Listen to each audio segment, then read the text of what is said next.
YouTubing also? I'm vlogging his vlog. Okay. Yeah, so the guy, immediately when the tour starts, piano right over there. We were like, no, we missed him. So then this guy, please don't catch this thing, because I don't think I'm going to put this in the vlog.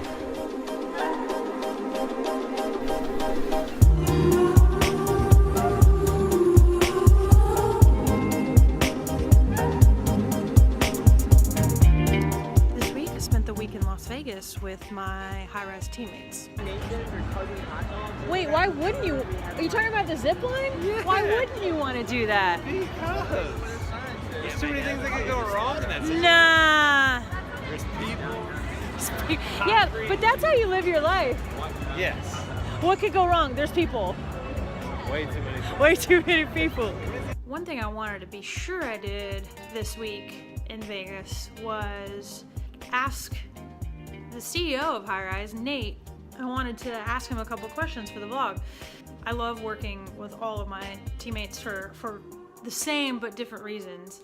And with Nate, it's so extremely rare to come across a CEO, someone that's in a position of power and a very successful company that possesses the true humility that he does.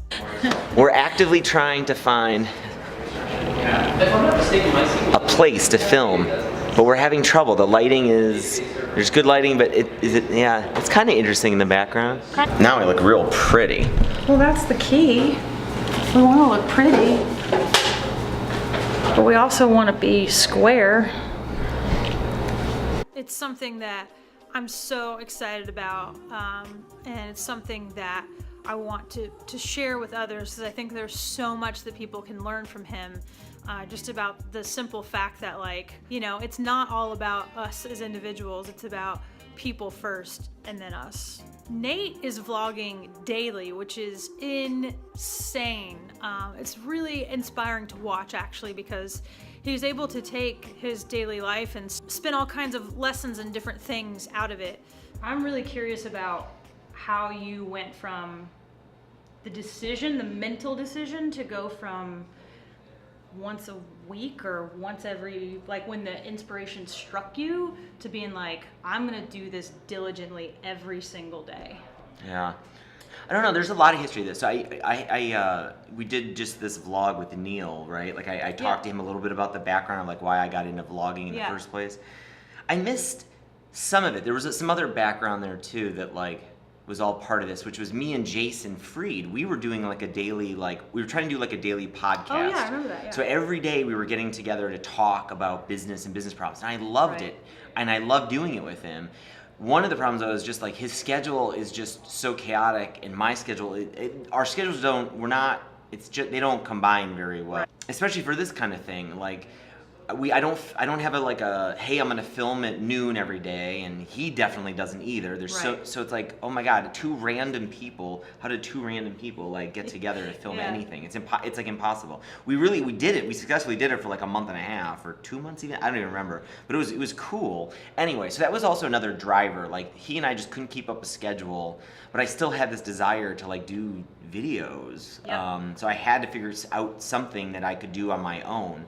I don't know, the thing that like helped tip it, there was like a couple things. One, obviously, like the Casey Neistats out there who are doing it daily, and it's just like, oh my god, the production quality he has, if he can do it daily with the production quality of what he does, like I could try to do daily.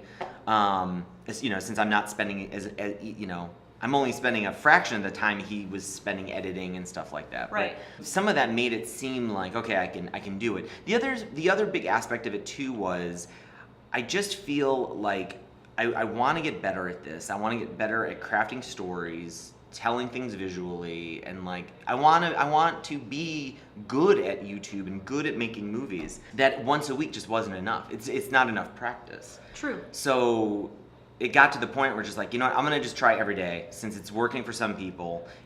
Casey even said like his followers blew up when he started doing daily content. So that was it. There was like multiple influences, like the daily stuff I was doing with Jason.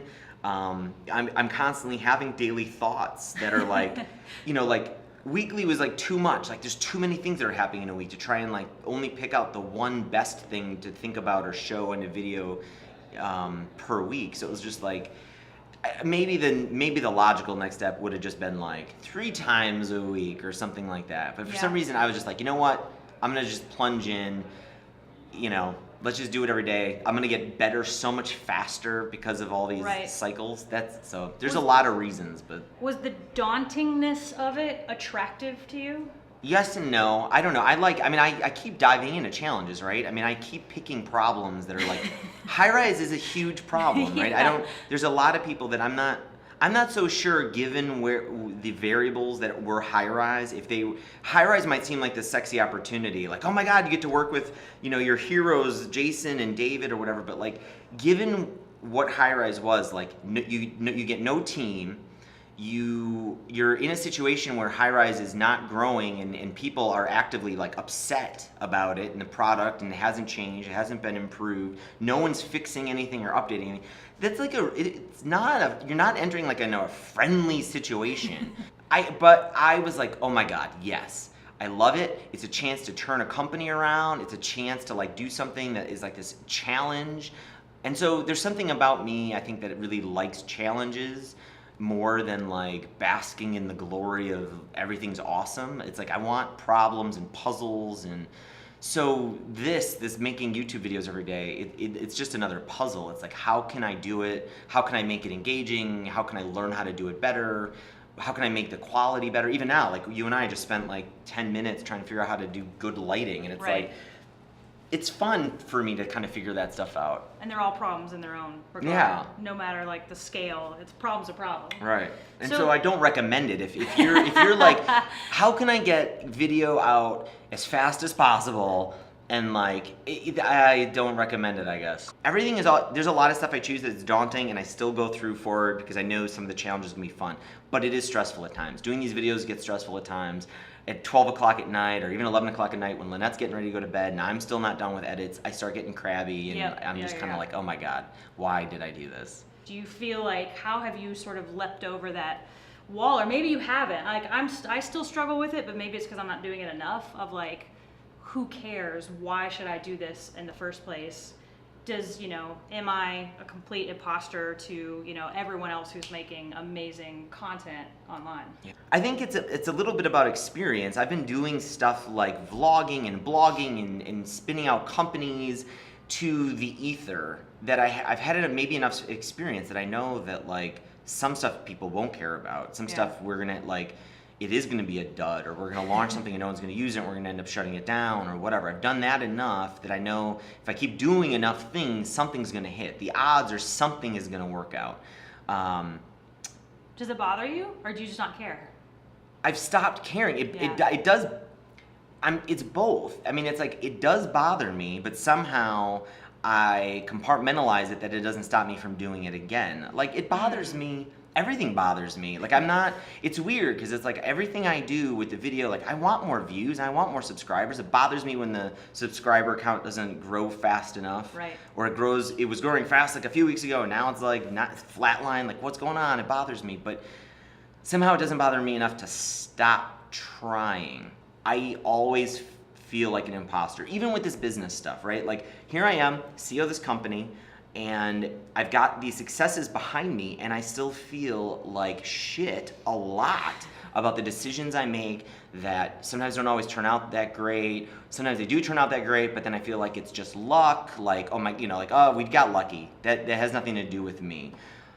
I don't know how to turn that off, but I don't let it stop me to keep going, but it's in me. I mean, there's always not a pleasant voice. But that's humility, like that's the difference between humility and ego, where you understand and you're humbled by the fact that like, every day something that I do may affect all these many people or whatever, but I'm still going to, say I did my best and move on, go on the next day, which is it's a tough thing. I also think it comes with age. Yeah. I mean, a lot of this stuff, it is just experience and age, and I've done this enough.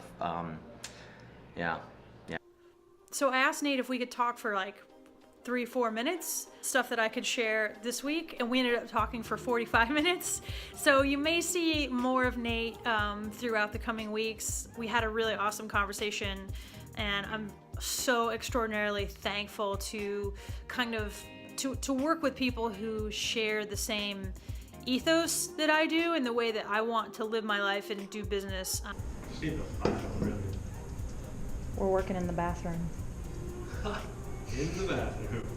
And I think it's way more rare than you would think it is, and something that it makes me want to work harder every single day, not for me, but for the 6 other people that I work with, because they deserve the best of me, because they give me the best of themselves.